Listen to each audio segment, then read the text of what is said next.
Bonjour et bienvenue dans Real Economy. Je suis à Madrid, capitale de l'Espagne, premier pays à toucher de l'argent du Fonds de relance européen. La réponse de l'Union face à la crise née de la pandémie a consisté en un plan historique de plus de 800 milliards d'euros.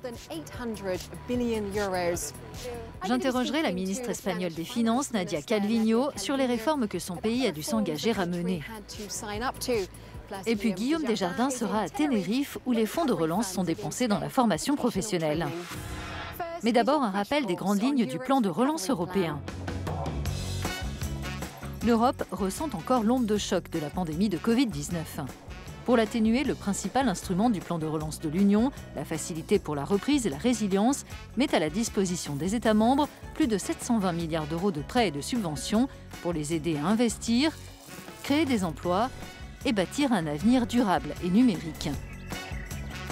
Pour toucher ces financements, les pays européens ont présenté leur plan de relance, ainsi que les réformes et investissements publics qu'ils s'engagent à réaliser dans des domaines clés comme les nouvelles technologies vertes, les énergies et les transports propres, la rénovation des bâtiments, l'Internet rapide et la 5G, ainsi que l'éducation et la formation professionnelle. 22 pays ont vu leur plan approuvé par la Commission européenne. L'Espagne devrait recevoir près de 70 milliards d'euros. C'est le plan d'investissement public le plus doté dans l'histoire récente du pays. Jusqu'à présent, l'Espagne a touché 9 milliards de préfinancement d'urgence et son premier déboursement de 10 milliards d'euros en décembre dernier.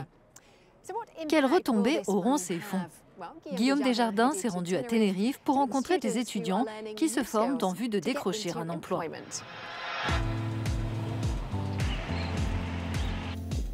Nous y voilà, le premier versement du plan de relance européen est arrivé en Espagne. Le premier État membre à remplir les conditions requises au versement de la fameuse subvention. Et ici, à Tenerife, ça se traduit entre autres par un effort pour aider les Canariens, tels que Adriane, à acquérir des compétences professionnelles concrètes.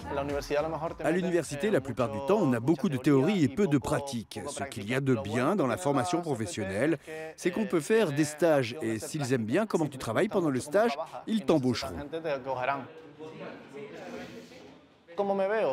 Comment je vois mon avenir après ? Eh bien, j'espère commencer à travailler dans quelque chose en lien avec ma formation.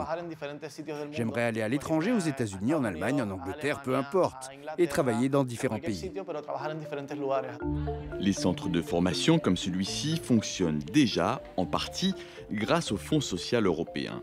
Mais avec l'arrivée du plan de relance, ce sont 2 milliards d'euros supplémentaires qui seront dédiés à la création de 135 000 nouvelles places en Espagne. Nous recevons des financements européens dans le cadre du Fonds social européen, qui couvre 80% des salaires des enseignants et des formations pour les chômeurs et les travailleurs. Concernant le mécanisme de résilience, nous avons déjà reçu une somme pour l'équipement technologique de salles de cours et le soutien à l'entrepreneuriat, etc. Et nous espérons continuer à toucher des fonds au cours de cette année et l'an prochain. Comme plusieurs États membres du sud de l'Europe, l'Espagne souffre d'un problème structurel de chômage, surtout chez les jeunes. Leur offrir accès aux compétences recherchées par les employeurs, c'est l'une des clés dans la lutte pour l'emploi. En particulier ici aux Canaries où le chômage chez les jeunes a atteint 52% fin 2021. Un tiers de l'activité de l'archipel provient du tourisme, le premier secteur économique ici. Mais l'explosion du secteur de la tech devrait se traduire par de nouvelles opportunités dans le futur pour les travailleurs. À l'heure actuelle, les gens n'ont pas les formations adéquates pour répondre à nos besoins, que ce soit aux Canaries ou dans le reste de l'Espagne. Les compétences qu'il nous faudrait, personne ne les a. Ce secteur va beaucoup se développer. On a besoin de plus en plus de gens avec différentes compétences. Parce que depuis le début de la pandémie, la demande a explosé. La croissance du secteur a été multipliée par 3 ou 4 ces 2 dernières années. Et cela va continuer comme cela. En réalité, en Europe, des millions d'emplois sont vacants dans ce secteur. Des fonds européens financent donc la formation professionnelle, mais ce n'est pas qu'une question d'argent. Pour bénéficier de ces subventions, l'Espagne a dû entreprendre plusieurs réformes sociales, comme la modernisation de son système de formation ou la lutte contre les inégalités sexuelles au travail. Ailleurs dans l'Union, les autres États membres s'affairent eux aussi à ces réformes sociales pour recevoir leur part du plan de relance. Je vais interroger la ministre espagnole des Finances, Nadia Calviño, sur ces réformes et recueillir son point de vue sur la relance de son pays. L'Espagne devrait toucher près de 70 milliards d'euros. C'est sans précédent. Qu'est-ce que cela signifie pour l'Espagne, pour l'économie espagnole ? Eh bien, effectivement, c'est très important pour le présent, mais aussi pour l'avenir du pays, pour les prochaines générations. Notre plan de relance comporte 4 axes: la durabilité, la numérisation, la cohésion sociale et territoriale et l'égalité hommes-femmes qui sous-tend tous nos programmes. Et le volet numérique représentera environ 30% de la totalité des investissements. Bien sûr, cela s'accompagne d'une série de réformes structurelles. Était-ce difficile de remplir toutes les conditions ?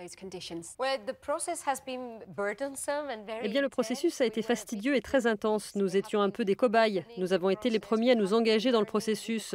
Nous avons appris avec la Commission comment mettre en œuvre ce plan de relance sans précédent. Concernant les réformes, nous les avons accélérées au cours de l'année 2021. Le défi est maintenant de finaliser celles qui sont en attente au Parlement et de faire en sorte que le flux de fonds qui a débuté l'an dernier se maintienne. Êtes-vous sûr que la capacité administrative soit là pour le faire ? C'est un défi considérable pour toute administration. Et l'Espagne est un grand pays, un pays complexe. Nous avons plusieurs strates administratives. Donc nous avons mis en place une structure de gouvernance et renforcé nos mécanismes. Nous allons lancer dans les prochaines semaines quelques-uns des plans stratégiques les plus importants. Par exemple, en vue d'alimenter la transition vers des voitures électriques et connectées. Dans quelle mesure ces projets de formation professionnelle que nous avons vus dans le reportage de Guillaume font-ils la différence dans la lutte contre le chômage ?